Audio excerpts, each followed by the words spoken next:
The way that a lot of preaching works is people flip through the Bible, they find a verse that says what they want, and then they take that verse, and this is a good use for the gavel, they beat people over the head with it. Now, why do I say that? So Malachi 3, when it talks about, will a man rob God? Yet ye have robbed me, but ye say, wherein have we robbed thee? In tithes and offerings. Now, here's what happens. You can decide if this is true or not. What men do is they look at the giving and they say, the giving's not high enough. We need it to be more. So instead of me just saying, you guys need to give more, let me find a verse that I can whack people around with that tells them they have to give more. So Malachi 3:8 is a great verse for that. Because when you tell folks they need to give more, what you can say is, look, I'm not saying this for myself. I don't care about me. But what you're doing when you don't give is you're robbing God. Right? And you see how that verse would preach. Because that's what it says. Will a man rob God? Yet ye have robbed me. Well, how did they rob him? It says, wherein have we robbed thee? And the answer is in tithes and offerings. So let me ask you this.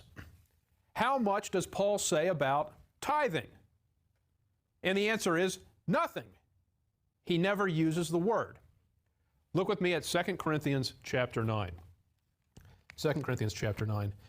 Now, I'm covering a bunch of things before we get to the issue of where you should attend, but I want to lay some principles that I think are helpful to understand. So 2 Corinthians chapter 9, verse 7. Every man according as he purposeth in his heart, so let him give, not grudgingly or of necessity, for God loveth a cheerful giver. What 2 Corinthians 9 teaches about giving under grace is that you should not give of necessity. A tithe is a binding obligation. And what I mean by that is the origin of a tithe is that it is required under the Old Testament law. So let me ask you a question. If you live under the Old Testament law, should you obey the Old Testament law? Or is the Old Testament law optional? Can you obey it if you want or not? It's no big deal. It's just a matter of personal preference. Well, that's not the way that it works. If you're under the Old Testament law, then you are obligated to follow every precept of the Old Testament law. And that is where tithing originates. I say that because what that tells you is that tithing is done by necessity. In other words, it is required. It is an obligation. It's a commandment of the Old Testament law. What Paul says in 2 Corinthians chapter 9, Paul never uses the word tithe, and he then says, every man according as he purposes in his heart, so let him give. Giving under grace is not based upon tithing. It's based upon as you purpose in your heart.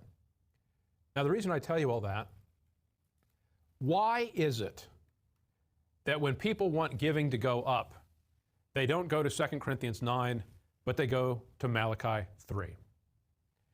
See, 2 Corinthians 9 is consistent with 2 Corinthians 1:24, that a man shouldn't have dominion over your faith. What 2 Corinthians 9:7 says is every man according as he purposeth in his heart, so let him give. Not grudgingly or of necessity, for God loveth a cheerful giver. If you want giving to go up, 2 Corinthians 9 verse 7 is not a good verse to beat people with. Because what 2 Corinthians 9 says is, give as you purpose in your heart. You're not under an obligation to give 10%. And by the way, tithing in the Scriptures is more than 10% because there's more than one tithe. People don't go to 2 Corinthians 9 when they want to make giving go up. They go to Malachi 3. They go to verses that have sound bites that they can use to beat you with. But when you go to Malachi, you're going under the Old Testament law. Paul says in Romans 6:14, for ye are not under the law, but under grace. So think about the chart with me, if you would. We live during the dispensation of grace. But what people often do is when they want people to give more, they go right back to Malachi and say, yeah, I'm going to grab onto Malachi and I'm going to whack people with it because I want tithing to go up. I want giving to go up. When they go to Hebrews, they're going to a book that applies after the end of the dispensation of grace. not forsaking the assembling of ourselves together as the manner of some is. My point is this, decide for yourself. What people do, instead of rightly dividing the word of truth, finding out what God would say to us today, and then living in line with that to the best of their ability, what people often do in their preaching is they say, look, I just have to find a verse that matches what I've already decided I want to teach. It doesn't matter if it's in Malachi or Hebrews or anywhere else. That doesn't matter. It just needs to say what I want it to say. If that's what you're doing, then you are just preaching your own personal opinions. You're not trying to deliver unto people what the Word of God would say for them today. There's a lot of that goes on.